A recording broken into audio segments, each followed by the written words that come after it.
Can you look at me straight in the face and tell me that The Sims 4 is the best Sims game we've ever had? These days, I do get accused a lot of being really negative on my channel about The Sims 4, and I totally get that because I have released a lot of videos recently of me complaining about the game. I was debating really hard whether or not I wanted to make this video because I didn't want to come across as a pessimistic person, because that's not who I am at all. But let's be honest, when most of us play The Sims 4, we spend a long time making a perfect household in CAS. We choose a really nice house for our Sims to live in, and then we play it for like 5-10 minutes, and then we get so bored we never touch the game again for like 6 to 12 months. The Sims 4 is boring, that's why we do it. To say The Sims 4 is the blandest installment in the franchise is not an overstatement if you ever played The Sims 1 or The Sims 2 back in the day. The Sims 1 had strippers flying out of a cake, for f***'s sake, like what more do you want? My passion for The Sims has always boiled down to it simulating real life and living real life, but also the chaos that comes with The Sims games. It's like how once I made toasty when I put Nutella and bacon together in the toasty and I thought it would taste awful, but it was literally so nice. The problem I find with The Sims 4 is that it has the bacon, but it doesn't have the Nutella. It just lacks the character and ambition that came with the previous games. Some say The Sims 4 was made for the snowflake generation, and honestly, I cannot agree more. I don't know why they nerfed out the bold and crazy character of the Sims franchise, whether it's because they wanted to lower the maturity age rating of the game or what, but the game has always been literally a Teen Plus game, so they haven't achieved anything by doing it. The Sims 4 is afraid to be big and bold. I remember the initial marketing for the game in the original release trailers was so cringy. It had slogans and taglines like, "Your Sims are so weird, your Sims are smart." That was my interpretation of American accent, by the way. But anyway, it was just like, you have the power to make your own stories. And I remember loads of Simmers at the time were just like, what the f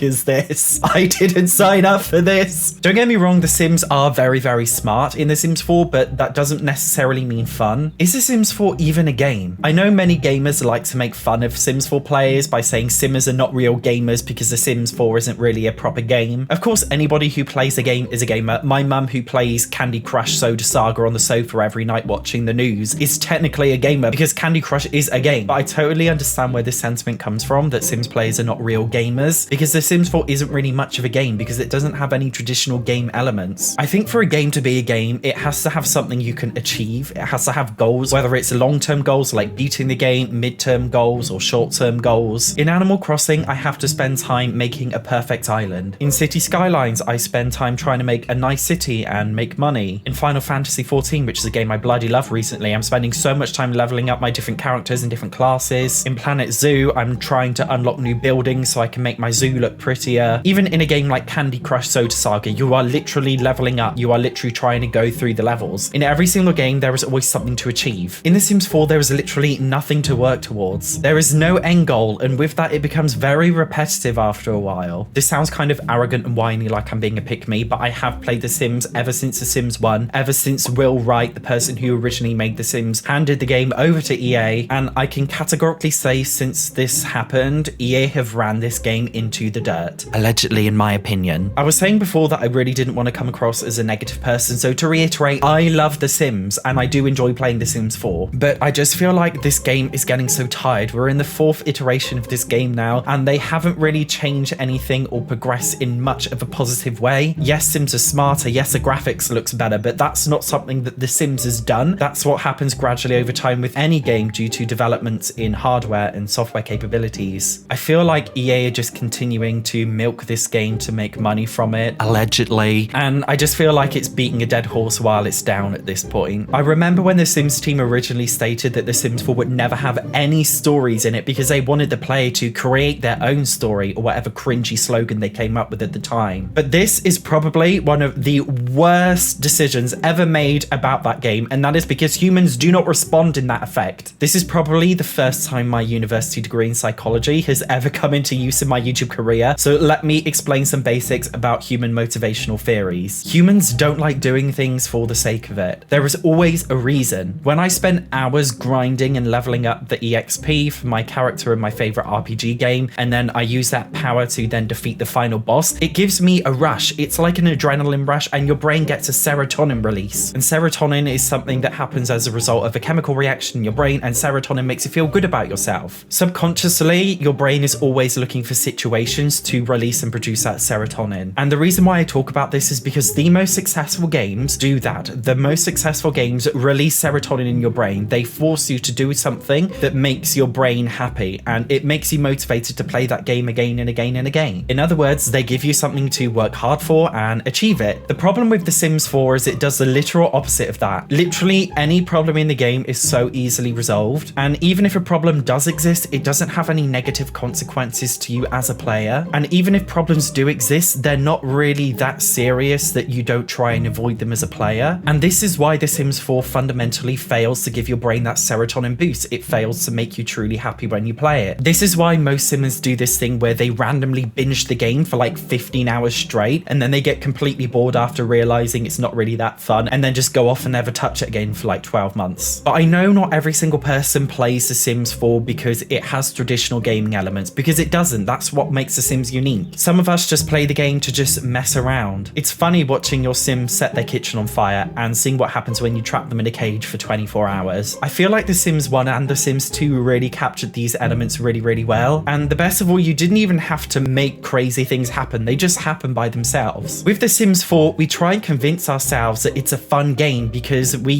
breed out the weird challenges, legacy challenges, every room is a different budget challenges. But this way of playing The Sims 4 has literally sprung from the game being so stale. We are trying to make up these artificial challenges to make the game fun when it's not fun. In the old Sims eras, we never had all these challenges because the game was just inherently fun without them. You didn't need anything to force fun out of the game. Constantly, I'm seeing Sims videos blowing up on YouTube like how to make the game more fun again, what to do when you're bored of The Sims 4, because people are really trying to make this game fun when it's not fun. It's almost like an addiction. It's kind of strange, and there's just this strange atmosphere of wanting something out of The Sims 4 but not quite getting it, and looking for a new way to feel that serotonin boost when you play the game but failing each time. And it's not only a lack of passion from the fans I see, but also from the Sims team. To give you a basic yet powerful example, I want to show you pet beds. Yes, I'm talking about pet beds, but hear me out. Look at these pet beds in The Sims 1, just look at them, and then look at the pet beds in The Sims 4. The Sims 1 gave us character in this sense, and The Sims 4 literally gave us flat pancakes. This is such a basic yet powerful example of how I think The Sims 4 is so uninspired. Not all Sims packs lack inspiration. I will say, for example, paranormal stuff. This is my favorite Sims 4 pack of all of the Sims 4 packs, and I can tell this one was made with a lot of passion. The problem I have in general is the inconsistency in that passion. Sometimes the packs are alright, like paranormal stuff, but most of the time they are a tragedy. Every time I criticize The Sims 4, I always get comments on my channel like, why don't you just stop playing The Sims 4 then? Why do you have a Sims YouTube channel? And these are extremely valid points, and I really do gratefully receive your feedback and criticism about my channel and the way that I choose to present myself on YouTube. For me, the fact that The Sims is the only life simulation game franchise out there is the problem. I love RPG games, but I don't like every RPG. I just play the ones that interest me. The issue for me in The Sims is that unlike RPG games, there are not so many different games you can choose from. There is only one. There is only one life simulator game, and that is The Sims. There are literally no other major developers releasing life simulation games right now. I want to play a life simulation game, but the only one out there is The Sims, therefore I have no choice but to only choose this game. Hopefully it won't always be this way. I know the game Paralives, an indie developer game, is on the way, which is kind of like The Sims. In that sense, I am very hopeful and positive, because the last thing I want you to take from this video is that I'm a really negative person who hates The Sims, because I don't hate The Sims. If you've seen my other videos and my TikToks, you all know that I love making weird and crazy and funny videos in The Sims 4, and I will always continue to make Sims 4 videos on this channel whilst The Sims 4 is still alive, because I can bring enjoyment out of the game. Not because The Sims 4 is a good game, but because I think I am, oh my god, this sounds so arrogant, but because I am a creative person and I do like finding funny ways to make the game fun, specifically with mods, even if sometimes I do have to try hard to make it fun. I just think, how much longer can we all watch Sims 4 Let's Plays and every room is a different Disney princess challenges until the game actually becomes stale? I know it's not just me, so many other Sims YouTubers have openly complained recently about how they're so uninspired inspired with this game and subsequently reducing the amount of content that they are doing on their Sims channels because they've literally just got nothing to do because they don't know what to do. Clearly it's not a me problem. Other Sims YouTubers are having this problem. It is a game problem. The truth is, making Sims content on YouTube is incredibly easy. Whereas many different gaming YouTubers play with different games in a certain category or a certain style, most Sims YouTubers only play The Sims. It's this weird trap where it's easy to practically make the same video over and over again and people will love it and continue watching these videos again. And then you try and do something different where you don't play The Sims and suddenly nobody watches anymore and you get back to making the same old Sims content because you know that's what works for you and your channel. And I think a lot of Sims YouTubers do, allegedly in my opinion, get in this trap. Recently I've been trying really hard not to just do the same old random genetics challenge or every room is a different budget challenge again and again and again because I want to make something new. I don't like making the same old videos. But for so long I've only really played The Sims 4 on this channel and it's driving me a little bit crazy. I am feeling really inspired recently to make new content that is not The Sims 4. For example, recently I made my Sims 1 video, which I'll link in the bio, or my Sims 3 late night video, which again I'll link in the bio. I am going to start making a content transition from The Sims 4 to other games. I actually plan most of my YouTube videos literally like 2 months in advance, and right now I literally have a list on my phone with so many videos that I already have planned. I've already half made thumbnails for, I've already written rough scripts for, so for the foreseeable future you will only see Sims 4 videos from this channel with some Sims 3 and Sims 2 and Sims 1 videos now and again. But in the future you may see some non-Sims videos coming from my channel. SatchOnSims is not just a Sims as in Sims 4 channel, it is a Sims as in simulation gaming channel. I might start playing other simulation games like Animal Crossing, City Skylines, Planet Zoo, etc. I never really started YouTube with the intent of being a Sims channel, and I've always wanted to branch out and try new things. I'm really grateful that The Sims has given me a platform from which I can make content and practice honing my YouTube skills. I actually have a couple of different secret channels where I've been experimenting with different kinds of content, and I am planning on doing lots of different things with my channel soon. I also have my YouTube Shorts channel, which I'm planning on doing some more mainstream content soon, which I'm so excited for. And you know, when the new Harry Potter game comes out, yes, you can guarantee this channel would be a Harry Potter Legacies channel for the foreseeable future. For now, this will only be a Sims channel. As I said, I literally have so many Sims 4 videos planned for like the next 2 to 3 months. But in the future, I will start making a change. If you are curious about how chaotic and crazy games like The Sims 1 and Sims 2 were, I recommend you watch this video up here. It's me playing The Sims 1 for the first time in like 10 years, and it is so chaotic and fun. See you in the next video.